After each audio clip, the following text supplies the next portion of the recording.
Hey everyone, how you doing? This is Amon Green, Green Bay Packers all-time leading rusher, and you're watching Packers Total Access Live, your daily source for Packer content. Go Pack, go!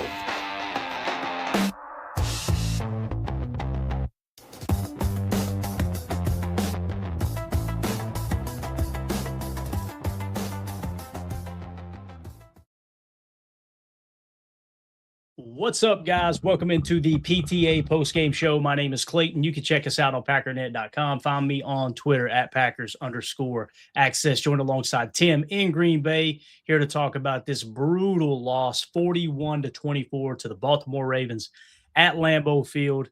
The eyes are getting heavy. We're not quilled up here, Tim, battling whatever the heck it is I got brought into my house for the holiday season here. And I don't know how long we'll last this evening, but we'll do the best we can.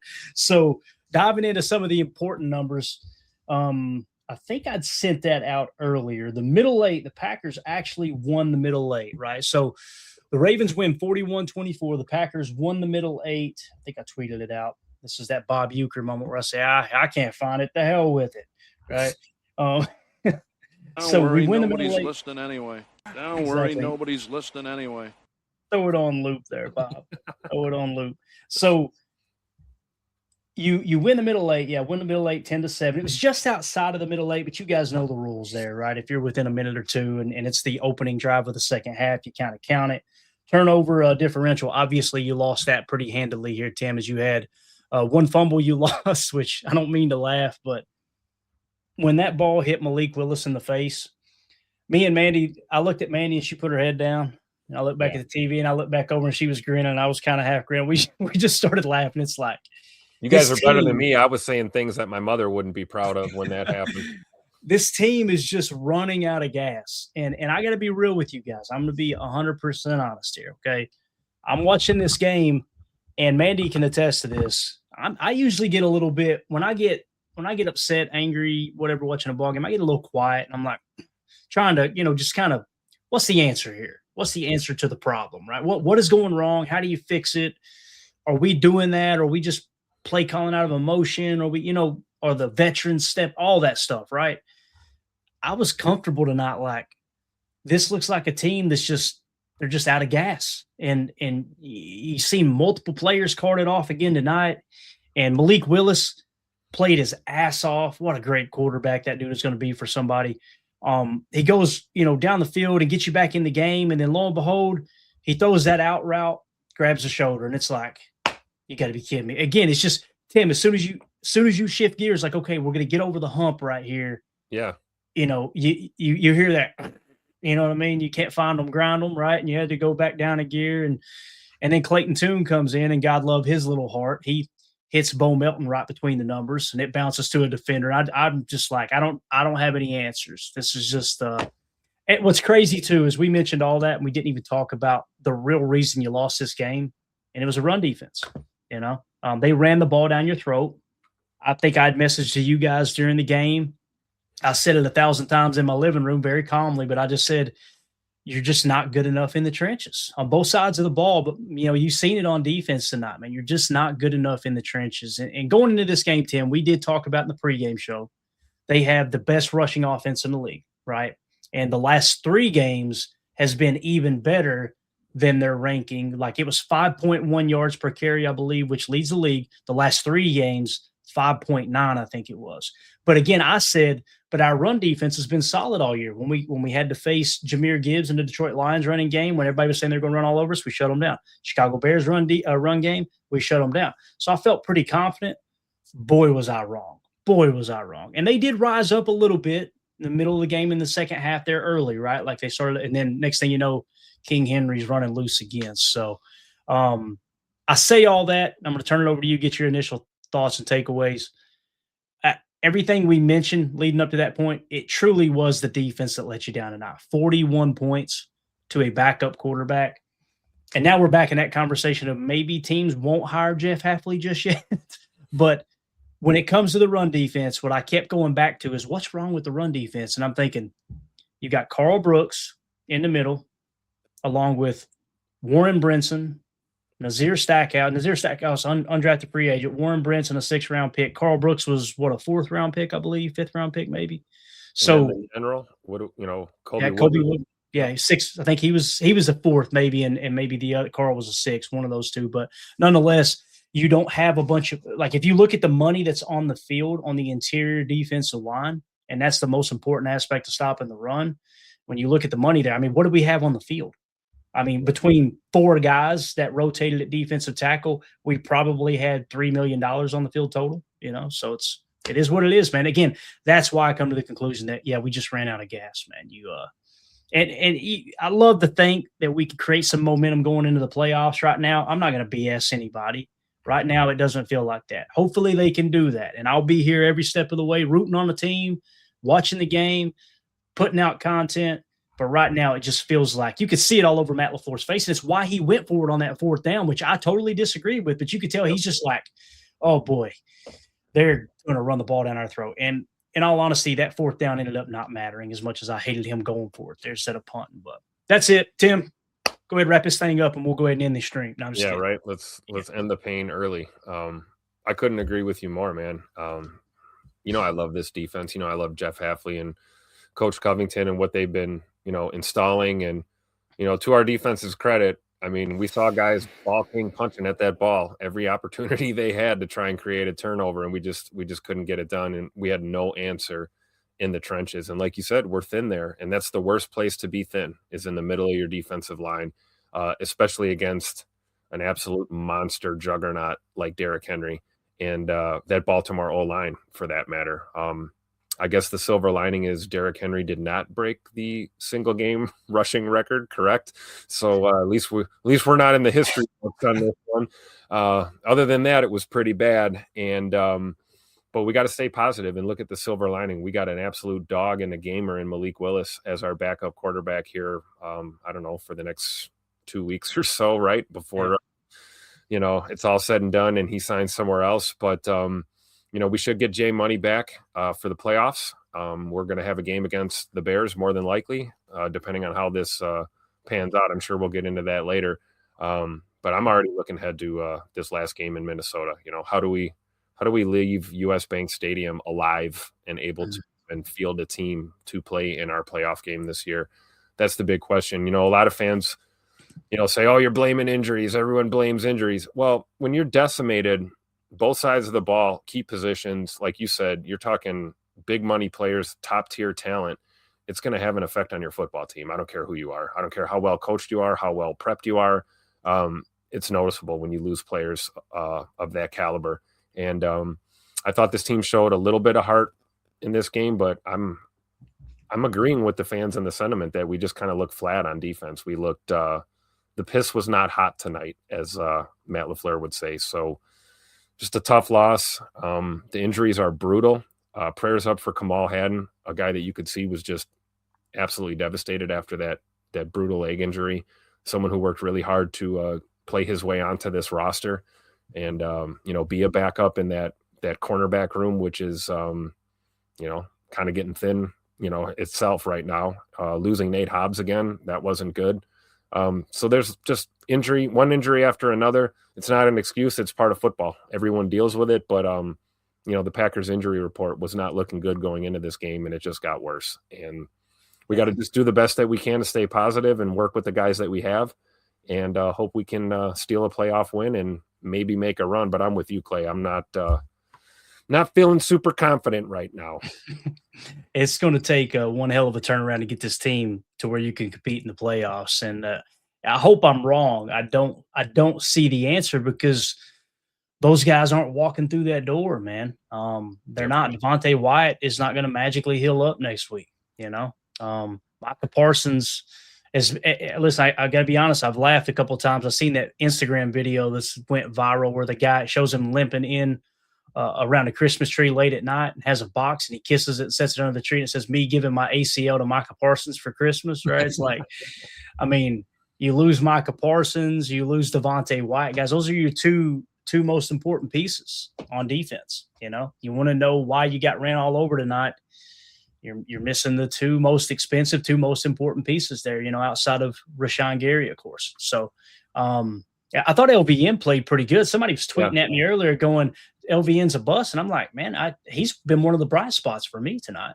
Especially in the run game. I mean, you're Yeah. talking about some of the, the handful of, great run stops we saw. We saw a couple from Carl Brooks, I thought, tonight. And yes, the general, Kobe Wooden, but LVN kind of stood out in a game that was just piss poor against the run. I thought he looked pretty good. Yeah, definitely. I love this no pack no guy in here, and I've already blocked him on X, so unfortunately we can't do anything with him being in here. He's obviously a troll. He's following 3 people and has no followers, so this is obviously a burner account. So we'll just pretend like he doesn't exist. Soder with super, thank you so much. But he says they quit tonight on D. Soder, I can understand how you feel like that, but early in the game when they started running the ball down our throat, I was looking up, going, okay, what's the answer here? And you could just see them getting blown off the ball. And we talked about it in the pregame. Linderbaum, one of the best centers in the game.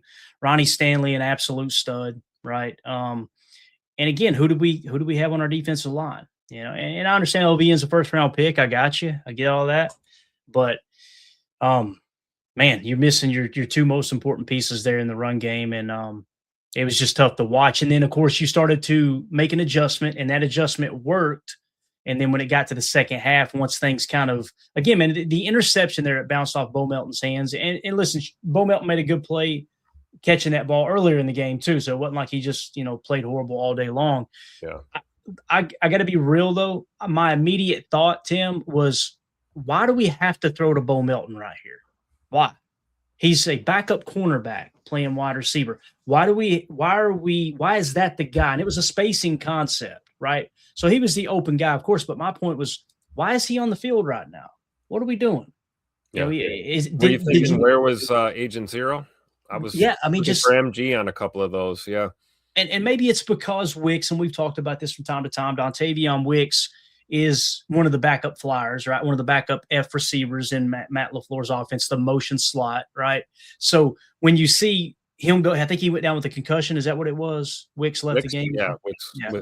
So he leaves with a concussion. So now you got to shift to, okay, who's going to be the backup F now, right?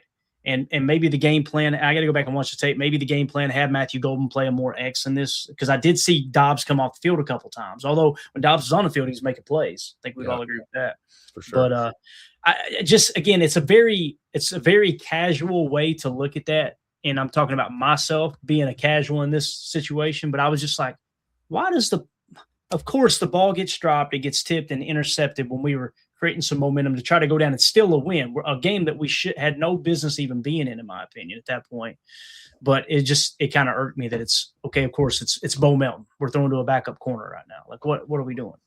So yeah. I guess it had more to do with Wicks leaving the game. Go ahead, though, buddy. No, I'm thinking the same thing too. Josh Jacobs was probably as healthy as he's been in the last month going into this game, and we didn't see very much of him. And I'm wondering, what your thoughts are. Mm-hmm. Was this just Matt making a load management decision and figuring let's not bang him up anymore? It took him long enough to get to where he's at now. We couldn't really get him going. We tried, some leak looks, short passes. We tried running the ball with him. We just like Jacobs, right? Josh Jacobs. Yeah. And then we just kind of didn't see him the rest of the game. And I don't think he injured himself. I think it was probably just a decision to hold him out, right? I see nothing about an injury, but I thought the same thing. 4 carries for 3 yards, a long of 1, right? And of course they tried to get him in the screen game too. I think Matt realized at a certain point in the game that, all right, yeah, this is not the night. And let's try to get these guys healthy for the playoffs. That's kind of what it felt like to me. Yeah. And now if people want to disagree that was wrong, hey, understandably so. I can understand why you feel like that. But I think that's the only answer I would have there, because you're right. I see no reporting of him getting injured at all. I'll take one little last look here, just scrolling through and see if anybody says anything about it. I don't see anything about Josh Jacobs, an injury or anything. So I imagine that's what it would have to be to only have 4 carries, man. That's wild. So, yeah. Thank you for the super there. Soder's got another one here. Why didn't they go to a 5-man front on D and make Hundley beat you? You can get beat on 5 yards per run, or the bomb getting beat is getting beat. I felt like they made that adjustment, Soder. I've seen a lot of guys in the box, and I felt like that's when they started stopping Henry. But then at the end, again, at that point, it did kind of feel like, you said the D quit tonight. I don't think the guys on the field were like, I ain't playing anymore. I'm just going to go through the motions. I don't think it was any of that. I think the whole coaching staff and everybody was just like, hey, look, what are we doing? What are we doing right now? This game is meaningless, right? I mean, yeah, we got a chance to win the North. If the Bears lose the next two, we win the next two, but at what detriment? And I think that's where a lot of fans are really upset is I came to this realization last week, right? Realization is probably the wrong word. I accepted that, you know what, the best thing to probably do is get yourself as healthy as you can to go into playoffs. You remember, Tim, last week I caught a lot of heat because I said, man, I could care less about the Chicago game. Get everybody as healthy as you can, and let's see if we can go on a run in the playoffs. I got a lot of pushback from that, and that's okay. We welcome that. But it kind of feels like that's how Matt approached this. And again, with the defense, though, you just got bullied. I mean, I don't want it to sound like, oh, we wasn't trying or the coaches let their foot off the throat. No, the defense got their asses kicked tonight. They got pushed around on that football field. And Xavier McKinney looked so angry, dude. There were so many times he got up like, what are we doing? Like, guys, again, it just feels like the team is out of gas, man. It really does. And it sucks because we could rattle off the entire injured reserve list, right? And every team deals with it to a certain extent. But when you got the most important players, again, we were just talking about you got beat in the trenches on both sides of the ball, right? Why couldn't you get the run game going? Well, Zach Tom wasn't playing tonight either. I mean, you're talking about you've got your backup center, right? Your left guard has been a total nightmare for a free agent signing. And we always praise Goot when he makes good signings, and he's got a really good track record of that. But boy, oh boy, does it seem like he whipped on Aaron Banks. It really does. And we've talked about that enough, and I don't mean to pile on. But anyway, thank you for the super there, Soder. I felt like they did make the adjustment. That's why they started slowing it down. But then in the second half, they started showing different personnel and different sets, different splits, and it kind of opened things back up. They were just a better team, man. And again, they were the better team against a bunch of backups. Yeah. I felt like their team was fairly healthy, Tim, other than their starting quarterback. And when you got Derrick Henry running like that against a defense that's patched together because of all the injuries you're dealing with, how much do you actually need the quarterback to do? So, yeah. All right. Thank you for the super, man. Pack Attack with the super. Thank you, buddy. He says, dang it, y'all. Why do I feel more confident with Willis in there? Go back, go. There's a lot of people that probably feel like that, Pack Attack. And it goes back to another comment here earlier, and thank you for that super chat. Right here, Sam, Packer fan, says, Willis has that style where you always feel like you have a chance. And again, that drives coaches crazy, to be honest with you. You want, here's the thing that I was thinking here. When that ball hit him in the face, right? I immediately thought to the pregame show where we were talking about, what does Jordan bring to the table that Willis doesn't, and vice versa. Obviously the mobility, the dynamic, running ability of Malik Willis, Jordan Love does not have, but Willis doesn't have the arm strength to hammer those deep corner routes. He doesn't have, it's not necessarily the arm strength as much as it is the timing, the accuracy, and the arm strength all together. Because he's got a strong arm. He can uncork that thing. But when that ball hit him in the face mask, I was like, that's something that we haven't, that doesn't happen to J Love right there, right? Him and the center probably on the same page, and that's lack of practice reps. And I imagine it was probably on Willis more so than Sean Ryan, because the whole offensive line moved with the snap, right? So it wasn't like Sean Ryan was the only person that moved, if I seen it correctly. So it was Willis.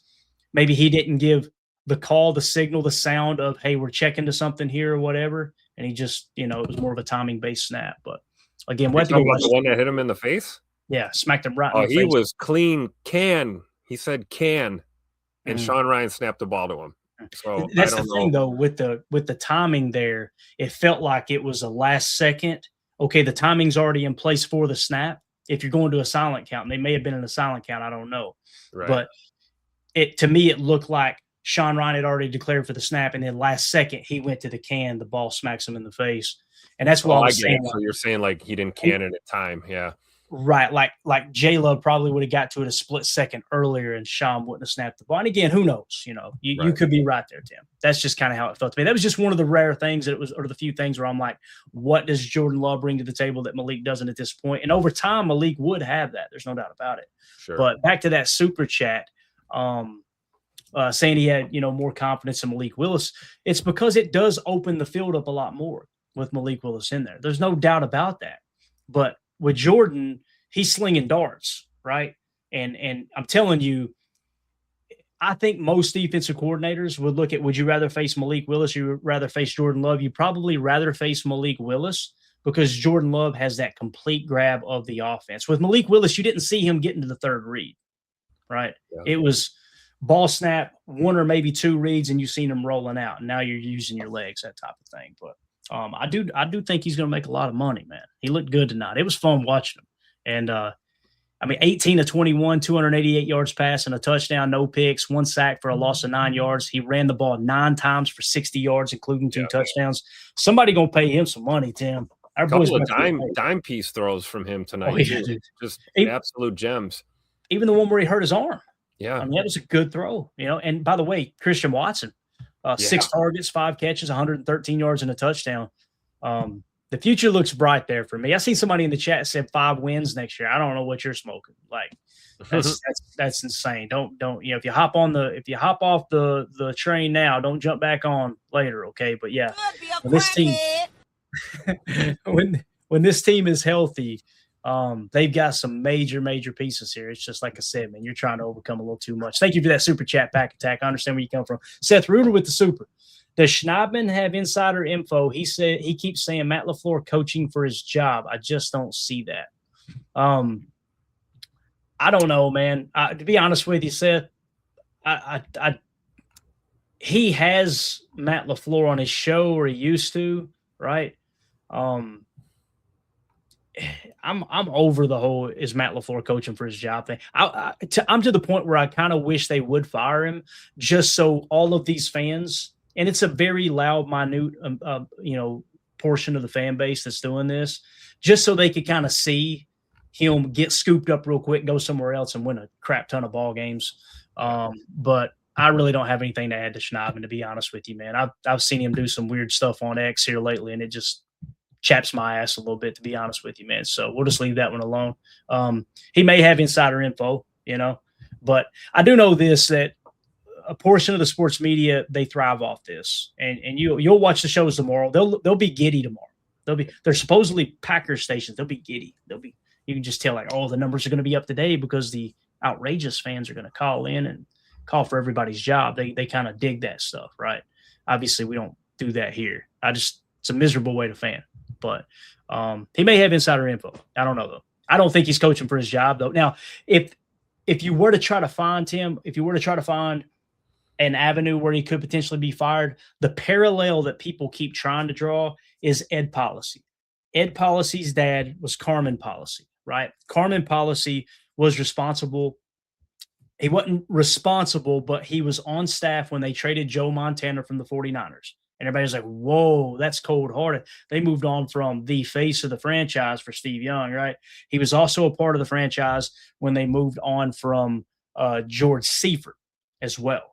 So, and George Seifert, obviously had a lot of success out there in San Francisco. That's the only parallel that I see drawn there, that people go, oh, Ed Policy's not going to, he's not going to settle for this, right? So, yeah, that's just, I don't know if that answered the question or not. You got anything to add to that, Tim?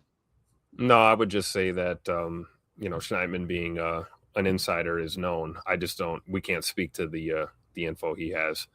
Saw a couple other comments in the chat too, just saying that maybe Schneidman's just trying to be a voice for the fans that are kind of drumming that or beating that drum, And so we'll see. We won't know until something moves or something happens. But you're right, though. I mean, when you talk about Ed Policy and the precedents and where he's coming from, so it's not completely unrealistic to think that. But I don't think that I don't think there's fire or smoke there just yet.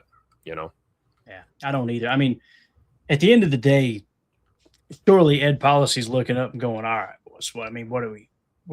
Clayton Tune was your quarterback trying to win that game. Right. with a name like Clayton, I wouldn't trust that cat. I'm just saying, not with the game on the line. So, God love him. Yeah, and who's the hot head coaching candidate you want to replace Matt LaFleur right. with? That's the other thing. Yeah, which is always which no one, the Fire LaFleur crowd will never provide you with a replacement. It's funny. What they typically do is they'll go and they'll look up the team statistics. Okay, who's scoring the most points in the league? All right, who's their offensive coordinator? That's the guy I want. That should get it done, right? Matt LaFleur, that's just anyway. Godsmack AR69 with the super chat. Thank you so much for the generosity there, buddy. He says, I get injuries aren't an excuse, blah, blah, blah, but when you lose all your horses, what do you expect? Last 3 weeks, we've gone from dumpster fire to tire fire to toilet fire. CV looks like a throw rag disaster. CV looking like 7th round pick. That's what he's looking like. And anybody who's dogging, and not that Godsmack's doing this, I don't think he is. Anybody who's dogging him for getting stiff armed by Derrick Henry. Yeah, that's every cornerback in the NFL is getting stiff armed by Derrick Henry like that. Every cornerback that was watching that game from home tonight were thinking, I'm glad that wasn't me. Because that same thing would have happened. Or they were thinking, I've been there before. It's happened to me. He shouldn't be surprised. And they ran the numbers on Derrick Henry. And man, he, what was he, like one of 3 running backs that had accomplished the 200 yards in a game or whatever it was. I think it was 200 yards. 200 yards in a game. One of which was the Juice. Shout out to the Juice. Rest in peace, or rest in whatever, however you feel about the Juice. But it's just weird. Sorry, Tim. It's just weird to see O.J. Simpson's name pop up on the screen, on the telecast. Yeah, that's right. He did play football. Jeez, Pete. Yeah, he was a pretty good football player in his day. I've heard he was a great football player. Actually, a pretty good announcer too, man. It's just a wild. Am I the only one who gets a little bit obsessed with that? You go back and watch the documentaries and stuff on the whole O.J. Simpson thing. Like every year or two, Tim, I'll just stop and go, "What the hell happened there? Let's go back and watch that again. Did that really happen, or was that a dream?" Because I remember being at Mom and Dad's house as a young whippersnapper and watching that white Bronco and going, "What's OJ running for? What's going on here?" You couldn't really process everything. But anyway, back to Godsmack super chat. I'm with you, man, and that's why I was saying watching the game, Godsmack, I wasn't like overly upset or anything. It's just like, man, he said it best. What do you expect? Like, you're out of gas. Frustrating. Yeah. It's frustrating. What can you do? It's like, it's not like we didn't know Baltimore was going to come in and run the ball down our throats all day. Like, we absolutely were fully expecting that to happen. Yep. It's just frustrating when you see, your defense really unable to. What did they have? 1 or 2 drives that didn't result in points? I think we got one stop. We got them off the field. I think you're right. Yeah. So, again, man, 36 carries, 216 yards, and 4 touchdowns for Derrick Henry. That's Derrick Henry. He's been a workhorse since high school. The guy's used to getting multiple carries and crossing the century mark more than once in a game. So I'm not totally shocked that he put belt to ass on our boys today, because we were banged up going into this game. Yeah, and Godsmack, I think you make a good point with CV too, man. I'm not trying to downplay. He did not look good tonight, and that's the thing. He's not a good tackling corner, right? He's a good cover corner. It's essentially what he does.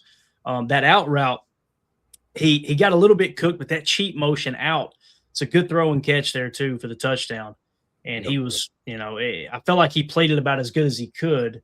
And it might as well, if it wasn't a true man coverage call, it might as well have been man some kind of match, because when you get cheat motion, all that momentum, that's why they call it cheat motion, is because you're cheating, getting that running going. The defenders, got to kind of react on the fly. But he had a rough. We saw that a couple of times today with that, where I was thinking it was man, but it was something else. It had to be a match, or a little bit of sugar pre-snap or something, trying to throw them off, but was not working. Yeah, thank you for the super, Godsmack. I'm glad to see no unspecial teams in Godsmack's his super chat tonight. Thank you so much. Wait, Clayton, before we go to that, can you hold that super chat? Yeah, man, what you got? You know what happens when you say his name? He shows up. Oh, the Juice! Did somebody say my name or call me? Who created this on the fly?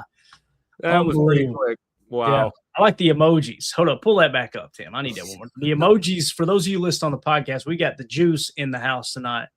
And he did the eye emoji, the knife emoji, the blood drop emoji, the glove emoji, and of course you got to have the football too, man. Got to have the football in there. Football's life. I love that picture they used. Unbelievable, man. Oh, the juice. The juice is loose. Mike with the super chat. Thank you, Mike. Appreciate you, buddy. Thanks to everybody hanging out with us, man. It's nice to get in here and try to laugh this off a little bit, man. Y'all always make the losses so much better in the chat. Mike with the super, appreciate you. Says Matt LaFleur made a wise choice. We had a smart choice. No key players. Get healthy and play for a run. It sucks, but it's in my opinion the best option we are in. And again, Mike, I feel you, man. That's kind of how I see it. Now, I know that's going to piss a lot of fans off that hear me say that, but what's the other option? You know, waste all your bullets in these last 2 weeks, and then next thing you know, you got Clayton Tune marching you into the playoffs. Like, what do we? You know what I mean? What else can you do? So, I just wonder with all the injuries that we have already, like how much depth we even have left. I mean, we're already seeing starters. We're seeing McKinney and Cooper and these guys running around on special teams. Yeah. I mean, how much depth do we have to be able to sit guys? I would think at least a handful of guys are going to have to go next week. And then you seen Kamal Hadden, right? You know, get carted off, man. That was so hard to watch, man. Seeing, tears running down his cheek. Yeah. Just, people think, oh, it's a tough game, blah, blah. And everybody gets all, their bravado up when they see that. And when they see someone else show a little bit of compassion for someone who gets hurt like that. But the reality is Kamal Hadden has no guaranteed money, right? Like, no guaranteed money. Now he's got to pay and, pay the price both physically. And I'm sure there's some stuff that comes out of his pocket to go through rehab, to get ready to go out and try out for the team or another team again next year and try to get this thing going. Like, you just seen your whole dreams, not that they've been completely crushed, but they've been forced back so far, It's just a tough thing to see that. And I immediately think that's somebody's son, that's somebody's brother.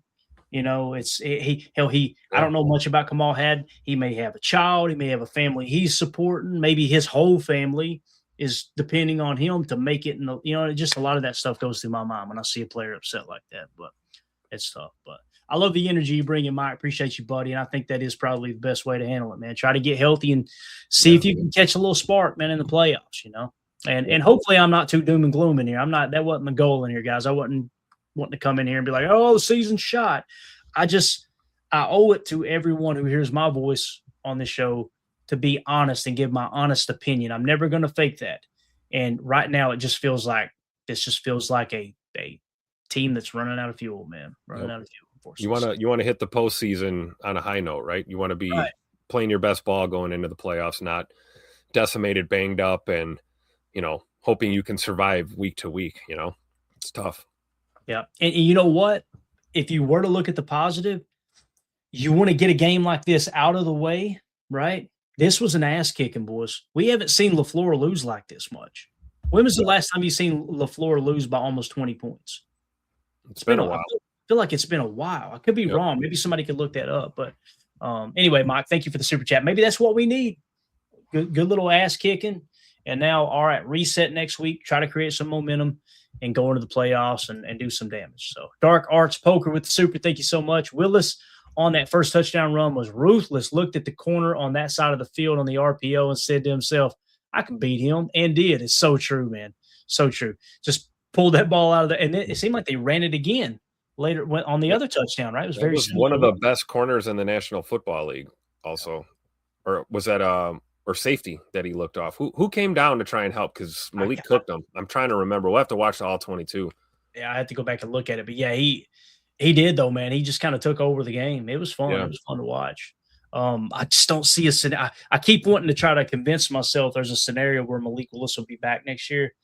I just don't know. And everyone's saying there will be a comp pick. I think we dove into that before, and I couldn't remember what the answer we came up with was, whether you do get a comp pick or not. Because if somebody goes out there and pays him a ton of money, you're going to get a decent comp pick.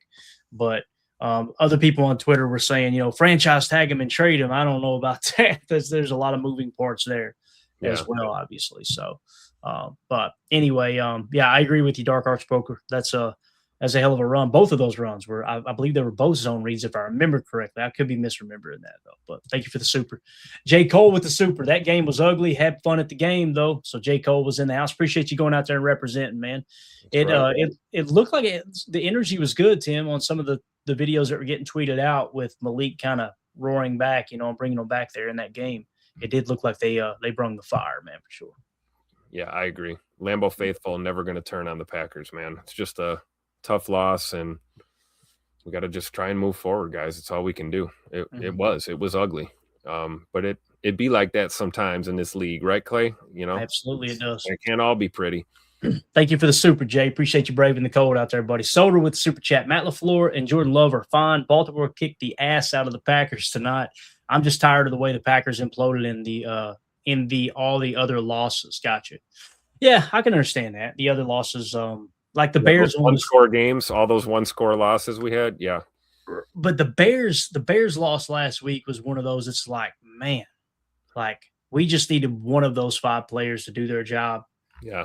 And nobody kind of rose up and did that. And to me, that's a little bit of the momentum that probably carried into this game, along with you. The other thing that nobody's talking about much, it was mentioned before the game, and it's not an excuse, but again, if you see it, you got to say it.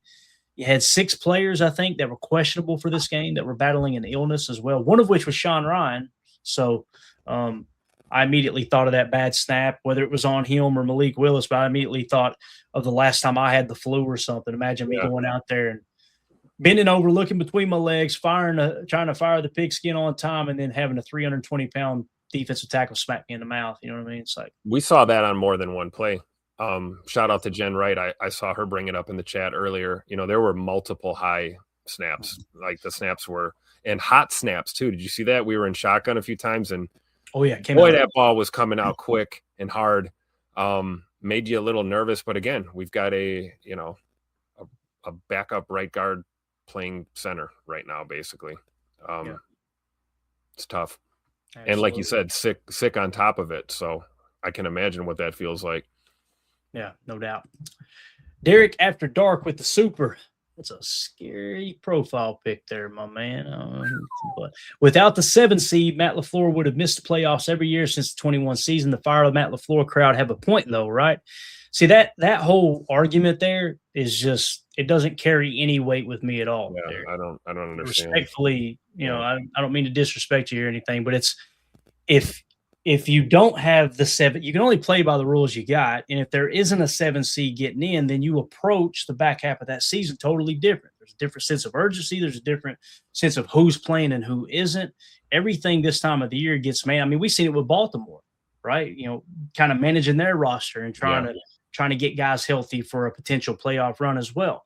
Obviously their playoff hopes are they're hanging on by a thread. I think if Pittsburgh wins tomorrow, I believe they're eliminated, if I understood correctly. So, but yeah, that I don't buy into that stuff at all. Again, when I look at a head coach, when you talk about firing a head coach, if a head coach is making the playoffs and he's now Matt LaFleur is probably somewhere around the top 15 all time in winning percentage.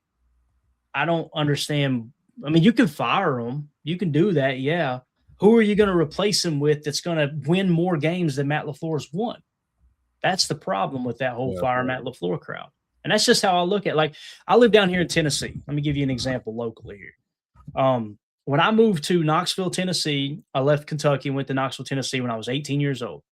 Philip Fulmer was the head coach of the University of Tennessee Volunteers. Okay. And I was a Kentucky Wildcat. I was an outsider listening to the fan base in Knoxville talk about this Tennessee Vols football team. They could not stand Philip Fulmer. I moved down there in 2000, right? By 2001, 2000, it was just fire Fulmer. Fulmer had the highest winning percentage of any active coach in college football at that moment. And they ran his ass out of town. And what happened to that program? They hired bum after bum after bum after bum. It was like 3 straight coaches where they they sank out of sight. They weren't even they weren't sniffing a top 10 ranking, much less battling for a national championship in which Philip Fulmer won, right? What's the point? Consistency. The only way you're going to win championships consistently is if you're in the playoffs consistently. The only way you're going to be in the playoffs consistently is if you're winning games consistently. And that's what Matt LaFleur does. And it's very rare that you get a game like this where you lose by more than 3 or even 7 or even 3 points, right? So again, if you want to scrap it, now you scrap all your assistants, you scrap everything, you scrap the system, you go out and you hire another head coach, right? And the only argument I get when I bring this point up is they go, well, they did it with LaFleur. Oh, but I thought LaFleur was a bad coach. You see what I'm saying? It's like, and again, look at the law of averages. How many teams change head coaches and they get a good one, right? We see it every year. These teams are just recycling through coaches. And they'll look at Schottenheimer. They fire Mike McCarthy in Dallas, right? McCarthy was a proven winner. They fire him, and they try to catch lightning in the bottle with Schottenheimer. How are they doing? They get the worst defense in the league, right? And it's just starting at square one again. I mean, look at it with the New York Giants. They fired Coughlin. Coughlin's a perfect example. Now, Coughlin had a couple rings, and that's a little bit different than Matt. There's a lot different than Matt LaFleur. They fired him. And what has happened to them since then? They had 1 year where they made the playoffs. They overpaid Daniel Jones, and everything fell apart. They hired Brian Daboll. Now they run Brian Daboll out of town. And now it's just a constant recycling of trying to find that coach. I don't know. Give you another example here. This is what I think will happen, Derek, and we'll move on. If you fire Matt LaFleur, don't be surprised if you're the Tennessee Titans next year watching Matt LaFleur be this year's Mike Vrabel in a team like New England. That's exactly what happened with Mike Vrabel. He was the hot commodity, making the playoffs with the Titans. Their GM went AWOL, traded A.J. Brown. He got pissed and walked out of the draft room. He got so mad at the general manager for that trade. They fired the GM. Then the next year they fire Mike Vrabel. He goes to New England, and now he's probably going to win Coach of the Year this year. So that's what I would see happening with Matt LaFleur. I think Matt LaFleur is a good mind, a good coach. I think the guys like him. I think they'll play for him. I think there's a good balance there. And people don't like to hear it, but why has the season turned out the way it has? You've got way too many injuries on a team that was already the youngest roster in the league. That's my opinion. So that's why, Tim, I'll let you have it here. That's why if Ed Policy looks at Matt LaFleur like he's not the guy, he's not doing a good enough job, you can bet your sweet ass he's looking over at Goody going, what are we doing with the youngest roster in the league 3 years in a row? Or however many years it is. I guarantee you that conversation is being had as well. So anyway, you got any thoughts on that, man? Yeah, shout out to the Bears fan in here. We are just recovering now from firing Lovie Smith. Exactly. Well said. It's so true. It's a great point. Great point, man. And thank you for bringing that up. Let's see. Okay, here we go. Fishy Things. Been a member for 4 months. Appreciate you, buddy. Says available free agents, special free agent special incoming. Not yet. Fishy Things. We gotta see if we can catch lightning in the bottle, man. We got to go down with the ship. Me and Tim gonna be playing the violins on this Titanic. You know what I'm saying, man? We're gonna be we'll be the last ones in the water, and then we'll shift gears and get into the off season stuff. I'm always looking forward to the off season stuff. I try not to talk about it in season because when I bring it up, I get raked over the coals for that. Well, you're about the off season. Okay, sorry. I try to do a couple college football pods here for the channel, just going, hey, here's the players to kind of keep an eye on for the upcoming draft. I don't want to hear about draft. Okay, sorry. We'll get back to firing Matt LaFleur here. But appreciate you, Fishy Things. I'm looking forward to it, man. The off season's one of the more enjoyable times, I think, with the channel. It's the content I enjoy the most, to be honest with you. Stephanie with the super chat. Thank you so much, Stephanie. Pat got belt to rear tonight. Maybe it's what they need. Hey, all of us need a belt to the rear end every now and again, right? Straighten you out. Yep.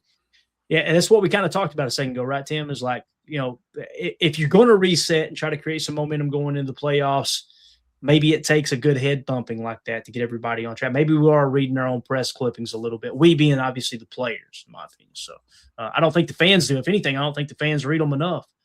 What I'm seeing on my feed is when things are going good, fans are still unhappy. Not all of them, but that loud minority, of course. You got anything you want to add to that, man? No, it's a true statement. I agree with Stephanie here. Sometimes a good ass whooping is what you need. Kind of set you straight, right? Mm-hmm. Absolutely. Got a Bears fan in here donating, man, with the super chat. It's Dr. Dr. Shrimp. Shrimp. Paging Dr. Shrimp. Appreciate the super chat. He says, prayers for Micah and love, but I'm glad the rivalry is back. Bear down. Also, do you think the Packers can overcome their injuries in the playoffs? I'm glad the rivalry's back too. I put a tweet out a few weeks ago, Dr. Shrimp. I said, it's funny saying Dr. Shrimp. I don't, hopefully I'm not making fun of your name or anything. It's just, I put a tweet out and I said one thing and I'm kind of paraphrasing. It was something along the lines of, I'm just glad that the real franchises in the NFC North are back on top. And now the little brothers, the Lions and the Vikings, y'all sit this one out. We're going to show you what this rivalry is all about, right? And that's truly how I feel about it. I've got a lot of Bears fans that I know, and outside of the Bears fans on X, which there's toxic Packer fans too. We've seen it, Tim, right? Every fan base has got them. Every fan base has them. Yep. Bears fans are the ones I get along with the most. Second is probably the Vikings, and then third, I'm with you, man. The Lions have sank out of sight with me. I'm like, I never expected. I always thought the Lions fans, man, that sucks that they've been bad that long. I don't want them to be better than the Packers, but man, that really sucks that they're had to deal with that. And then when they got a little bit of success, they are the most ignorant football fan base on the face of the planet, dude. It's wild how they go out of their way to prove their ignorance. But that's got to be one thing that Packers and Bears fans can agree on. It's Lions fan base is probably the most annoying for sure. Yeah. And when I put that tweet out, there was a bunch of Bears fans that jumped in there with the handshake emoji, like, "Yep, tell them." Like, yeah, little bros, sit this one out. We're gonna show you how to fight for the North this year. So, obviously, that means the Bears did win the North. So, Dr. Shrimp, congratulations, man, on the North. We'll see if we can try to take it back from y'all next year. And thank you for the mentioning the prayers for Micah and love and all that good stuff. So, yeah, definitely. Shout out, we found a classy Bears fan. Thanks for stopping by. Like it. Yeah, he's probably going, well, these Packer fans have been, man. The ones I run into are all asshats. Yeah, appreciate the super, though. Jen Wright, been a member for 20 months. Look at that. We just need to get healthy and it'll be okay. Thank you, Jen. I needed that.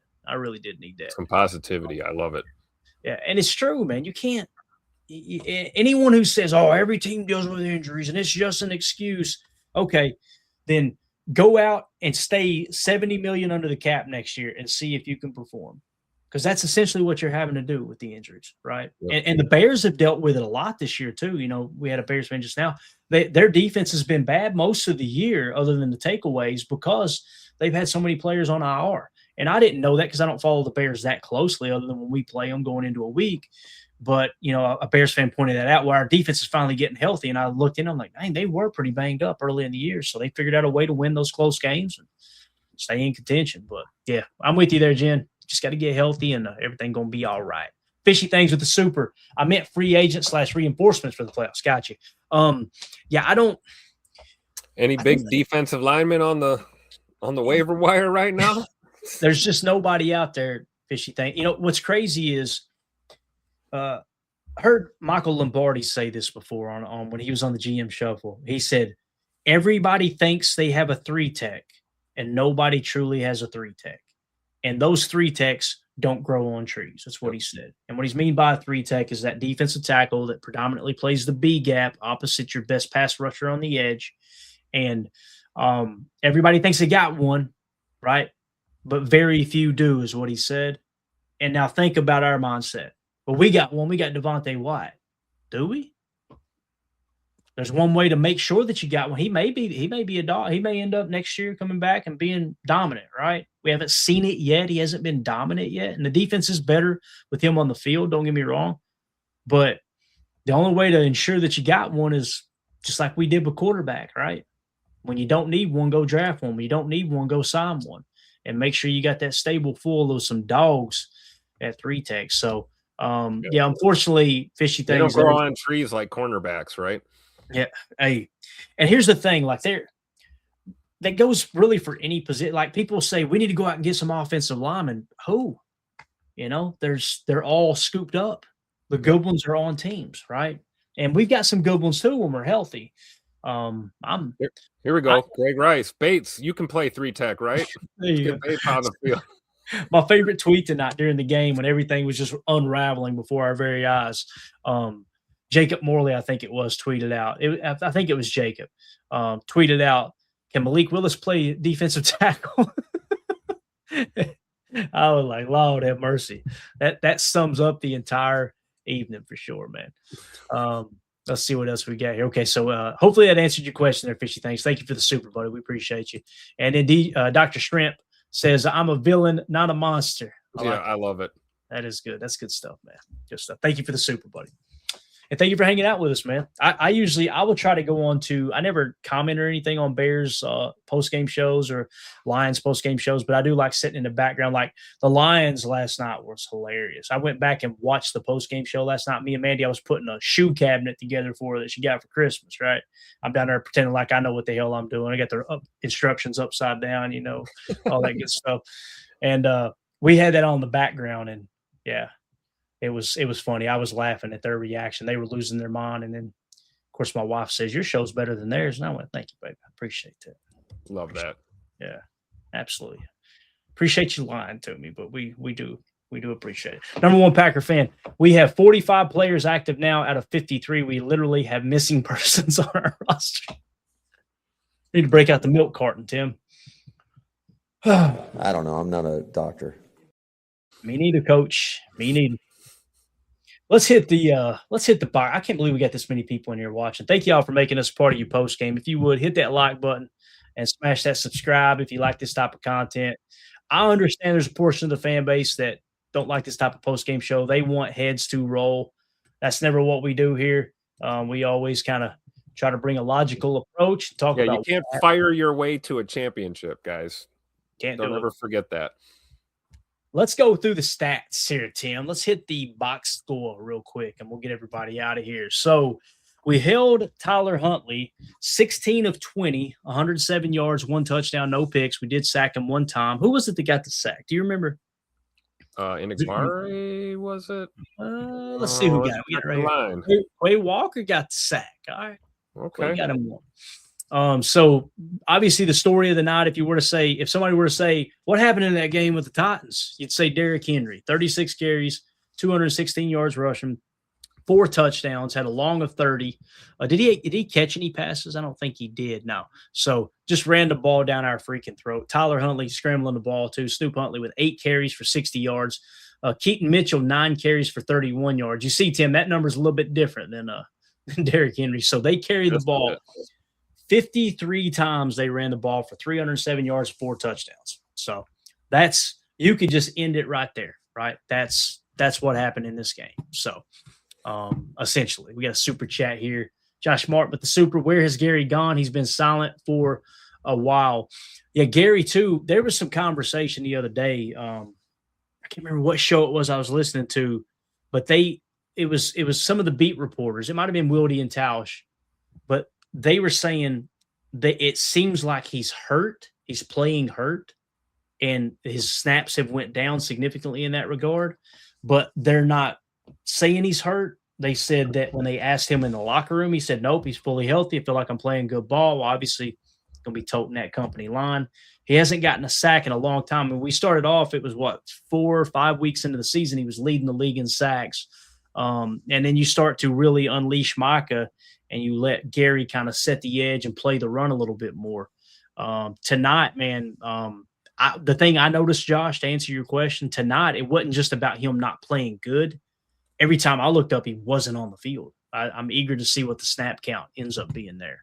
So, and we did a show earlier this week. I did one solo, and Tim may disagree with it. Guys may completely disagree with it, but looking at the salary cap projection and kind of how the roster is modeled out, I think there's a good chance Gary is not back next year.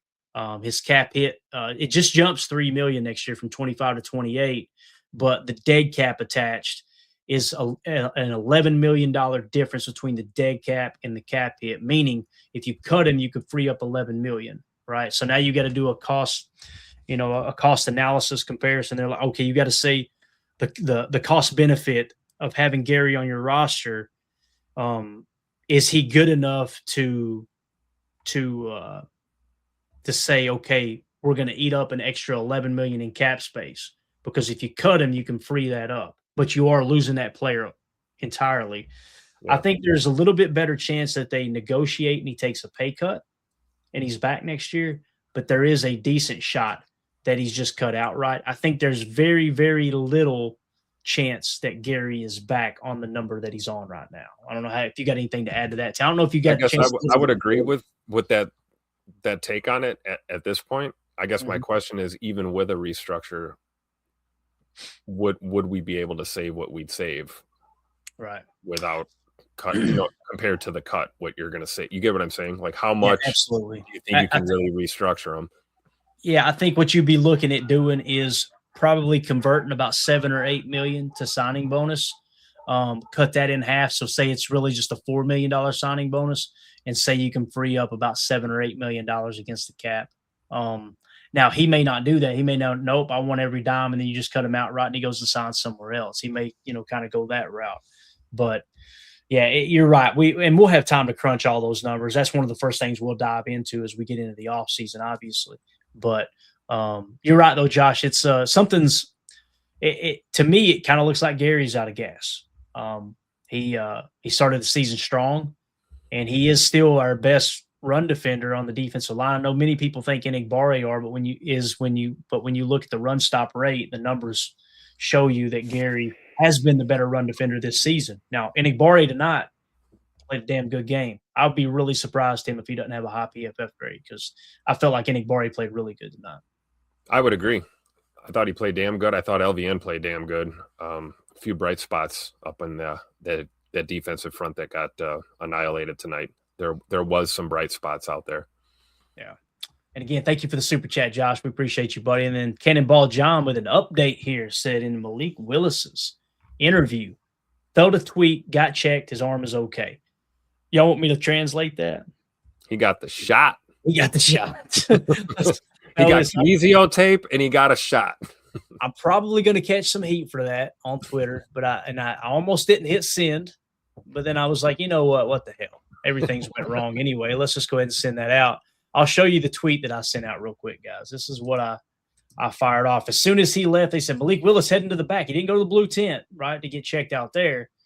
I just sent this out and said, live look in the tunnel. That's exactly what that was. I tried to find the Varsity Blues one where Billy Bob said, that needle goes towards his leg. I'm going to rip your arms off and beat you to death with them.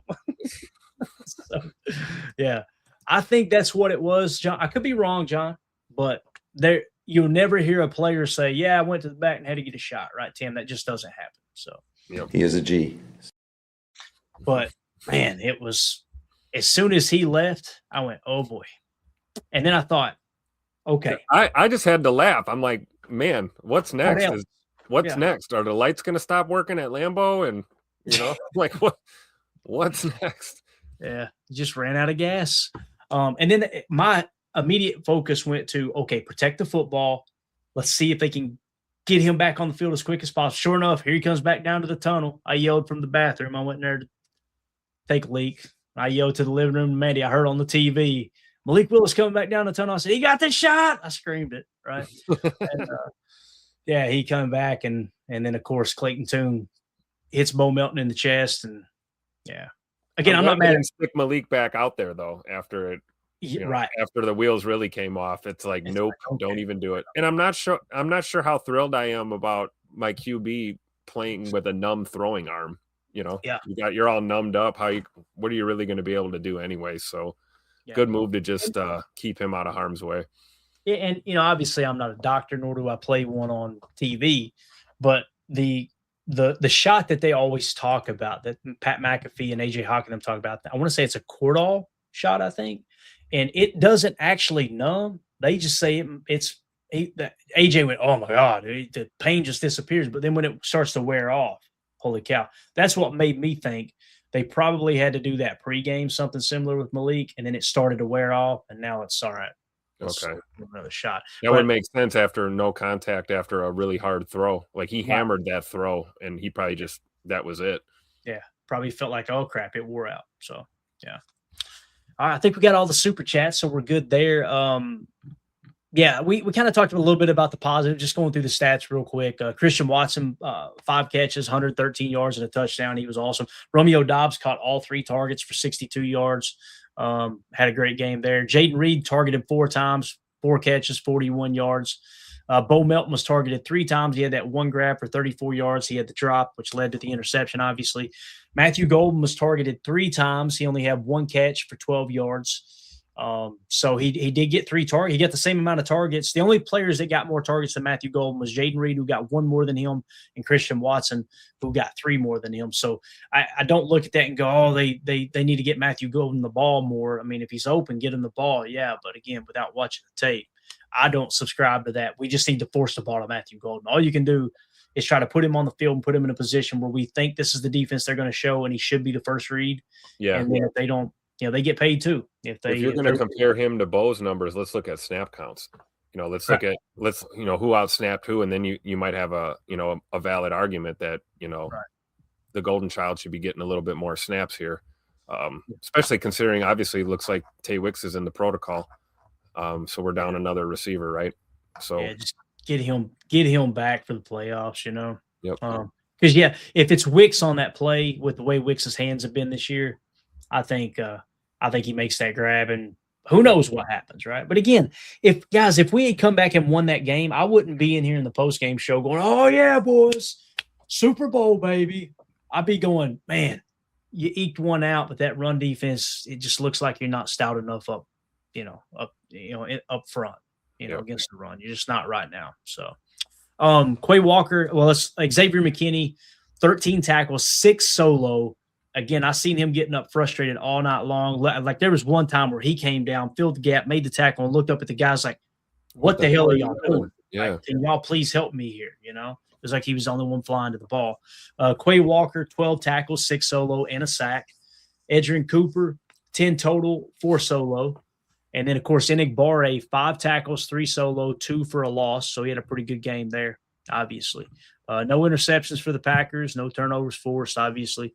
And then, of course, Marlon Humphrey had that 1 interception. And, that's pretty much it, man. That's pretty much it. So, again, when you talked about the important stats, the Packers won the middle 8, 10-7, but you lose the turnover differential. I guess that ended up being, 2-0, Tim? I believe it was. 2 turnovers. Technically, and then we turned it over on downs too, going for it on 4th. So that's, in my book, that's a turnover as well. Yeah, I know it is in yours for sure, and there's a lot of people that probably agree with you. What I've been taught with charting and the turnover differential, you do not include that in terms of the percentage. But I understand when you give the ball away on your side of the 50, it really should be considered a turnover, in that regard. So we had the fumble and the pick for the official turnover. Exactly. Got it. Yeah. So there you go. The fumble, was that the one that hit him in the face mask? It was, right? I believe so. Yeah. The snap. Okay. I didn't think we got that one back. So everything's a blur, but yeah. Again, that's it, guys. I think we covered it all. I think we hit all the supers. Appreciate everybody with the super chats, and listen, everybody that's hanging out in here too. You guys coming in here and just hanging out for a post game show, man. Greatly appreciate everybody. Like I said, coming in here talking ball with us and all that good stuff. The channel's growing like crazy, even through a tough time like this with all the injuries and stuff. And thank you for that, Joseph. Appreciate you, man. Yeah, I'm gonna go take some NyQuil. And I'm going to sleep till about 10 tomorrow. I'm just going to sleep in tomorrow. That's the last thing I said when I walked upstairs before I closed the door to come to the studio. I said, no Victory Monday in the mornings or Victory Sunday in the morning. So I'm just going to sleep in. That's one positive. I shut the door like a little whoop puppy. You know what I mean? Just come upstairs with my shoulders down, So thank you for that, Joseph. Appreciate you, buddy. So, all right. That's it. Tim, you got anything else, man? Anything else at all? No, just, shout out to our viewers, our listeners, man. You guys are the best. I'm sure you can turn on other pods, other live streams, and see everybody screaming at their cameras and trying to figure out how many fingers need to be pointed at which players and who to blame for what and who needs to be fired. Or you can hang out here and just try and be level-headed in a really negative situation and try to work your way out of it, because that's all we can do. We got to just keep our heads up and try and stay positive, move forward, and get ready for a playoff berth, because we have clinched a playoff spot. That is still the main goal of any season, right? Punch your ticket, be one of the 7, give yourself a chance to go on a hot streak, man. We're on a losing streak right now. Maybe we can turn this thing around and get on a heater and go on a run. You never know. I immediately thought of Bob Uecker in Major League when he said, or not Bob Euchre, it was actually Coach Lou Brown, right? He said, "We won today. If we win today, that'll be 2 in a row. If we win tomorrow, that's a winning streak. It has happened before." So we get this thing turned back around. John in the chat says, "Thank you for the post game show. It was a tough game. I appreciate you swinging through." Packer Doug, thanks for keeping the chat open during the game. Clay, get better. We had a fun group. Yeah, I was kind of keeping up with the chat, man. You guys are awesome in there. We always put the post game show link up early. That way everybody can go in there and use it as an in-game chat. So got Sushi Bagel in the house. What's up, my man? Good to see you. Says go Pack go. Hit the like button. Smash that like button for us if y'all don't care. REI Iron Miner, so I don't know why you would. This show still sucks. REI, as long as I'm a part of this thing, I will always make sure this show sucks. Okay, I promise you that. You have my word. Eric Sutherland with a Go Pack Go, and Coach Lynn always in here. Thanks, guys. Appreciate you, Coach. So tough loss. Packers drop here to the Baltimore Ravens at Lambeau Field, 41-24. So the Packers now fall to 9-6-1, while the Ravens improve to 8-8. Sounds like if the Steelers lose tomorrow, then it'll be Ravens Steelers week 18 for the whole shebang there. That'd be a lot of fun to watch. And of course, the Packers, we just got to sit everybody down, get healthy, get ready for the playoffs, see if we can go on a little bit of a run here. So if you guys like this type of content, make sure you hit like, subscribe, click the bell icon. If you want to support what we do here at PTA, the best way to do so is join our Patreon group, patreon.com/Packer Fan Total Access, or you can become a member here on YouTube as well. We have people reach out and say, "Hey, man, I'd like to support what you're doing. What can I do?" Those are the two best ways to do it. And just hang out in the chat and be yourself, man. That's it. So, Tim, appreciate your time, bub. Thanks for having me, Clay. It gets better later, guys. Keep your head up. It ain't over till it's over, damn it. Let's go. Every time I got beamed in baseball, my coach would say, "It'll feel better once it quits hurting." There you go. I'm Clayton. That's Tim. It's PTA. Go Pack Go. Here we go. We're out. Bye, guys.